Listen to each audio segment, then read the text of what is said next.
Coucou les amis, cette vidéo est dédiée à tous les chrétiens évangéliques de la France. Je mettrai des sous-titres en anglais pour tous ceux qui me suivent et qui parlent anglais. Mais cette vidéo c'est pour les Français et ceux qui ont été affectés par ce que France 2 a publié hier.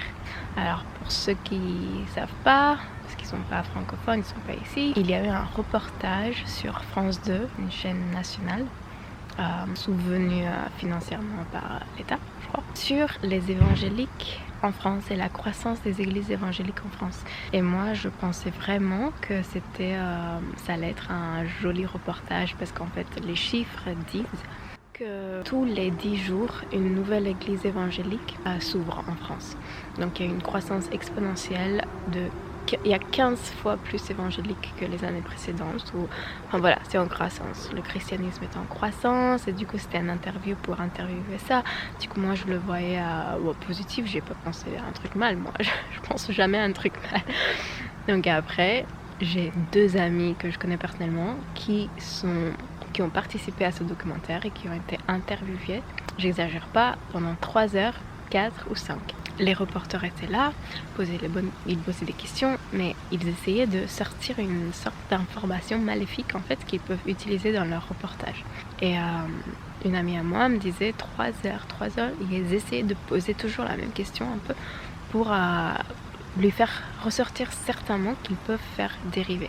Reportage très décevant qui faisait les chrétiens évangéliques paraître comme des sectaires. Des gens qui prient pour les guérisons, pour des malades, pour les démons, comme une secte en fait, comme un show, comme un spectacle avec des lumières et une scène et un concert en fait, qui croyaient aux miracles et tout ça. Donc toute la communauté évangélique a été très déçue par l'envoyé spécial France 2. Et il commence à sortir des réponses à ce documentaire. Et moi j'ai une bonne nouvelle pour vous. Et le diable il est énervé, et qu'il est énervé, et qu'il est énervé, et qu'il est énervé. Mais ça ne stoppera pas la croissance. Et au contraire, ça la poussera encore plus.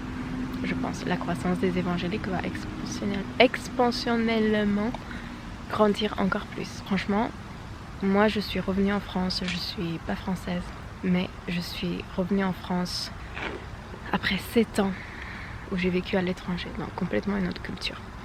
Et je n'aimais pas la France. Je ne voulais pas revenir en France. Mais le Seigneur m'a appelé de revenir en France. Et j'ai vu après pourquoi. Seulement après. Pourquoi. Et j'ai des grands espoirs pour ce pays que je n'aimais pas. Mais je suis très fière et je peux dire que je suis très fière des leaders évangéliques qu'il y a dans ce pays. Par rapport à ce que j'ai vu, ils ont le caractère de Christ, ils ont les valeurs de Christ, ils sont pas parfaits. Mais je suis fière parce que les moutons en France, ils sont plutôt bien menés, chez les évangéliques en tout cas. Et les leaders sont plutôt hommes de cœur, équilibrés, pas de dérive, comme j'en ai vu dans d'autres endroits. Et je suis fière pour dire ça. J'ai énormément apprécié la réponse des évangéliques qui a été donnée dans l'amour, pas de débat. Ils savent que s'ils nous attaquent, on ne les attaquera pas en retour, tu vois, on est plutôt pacifiste. Donc j'ai bien aimé la réponse des leaders évangéliques ici en France. Voilà. Maintenant, ce que je voulais dire, c'est que petit à petit, comme vous le savez certainement, il y a des gouttes de réveil qui commencent petit à petit. Il y a des églises en croissance. Le nombre d'églises a exponentiellement grandi cette année en 2025. Il y a des paroles, beaucoup de paroles prophétiques aussi. On voit les fruits aussi, parce que c'est pas juste les paroles, c'est les fruits qu'il y a après. Il y a des fruits, il y a des cœurs changés. Je vois des gens tous les jours, des gens qui ont soif. Juste pour petite info, juste pour m'amuser un peu, j'avais plusieurs bibles à la maison, en plus des traductions différentes, et je me suis dit tiens, peut-être au lieu de les tenir dans l'armoire comme ça, peut-être il y a d'autres personnes qui veulent ces bibles en fait. Et je sais pas à qui les donner parce que je connais pas des gens qui veulent une bible et qui sont assoiffés d'une bible personnellement. Enfin, J'en ai donné, mais j'en connaissais pas tant que ça. J'ai mis sur Vinted 3 Bibles. Elles sont parties en 24 heures. Les gens sont assoiffés. Elles se sont vendues en 24 heures. Voilà, tout ça pour dire. L'Europe a 3 ans pour se préparer au réveil. Petit à petit, on se prépare. Dieu nous donne encore la grâce. Il faut encore préparer les églises. Il faut encore équiper les personnes, les chrétiens, à prier pour les malades, chasser les démons, enseigner la bonne doctrine, baptiser. Il faut une bonne doctrine sur le baptême aussi. Voilà, il y a du travail et il y aura une grande moisson et il y a besoin d'ouvriers. Et il y aura une très grande moisson et j'ai peur que les ouvriers ne sont pas encore là. Donc n'ayez pas peur.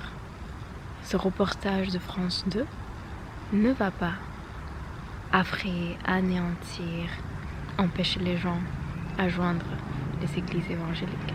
Ou les églises, ou Christ, ou suivre Christ en général. Ça va juste s'accentuer encore plus.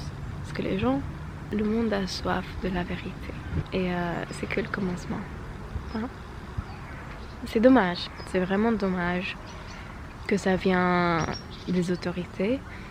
Mais en fait, la vraie église, elle fleurit et elle grandit dans les endroits les plus obscurs. Jésus a dit, ici, Pierre, ici, au milieu des païens, ici, je bâtirai. C'est là, dans ce lieu-là, où ils sont allés avec les disciples, c'est là où je bâtirai mon église, au milieu de l'obscurité. C'est là que l'église, elle brille vraiment en fait. Et j'ai hâte pour ce qui arrive. God bless.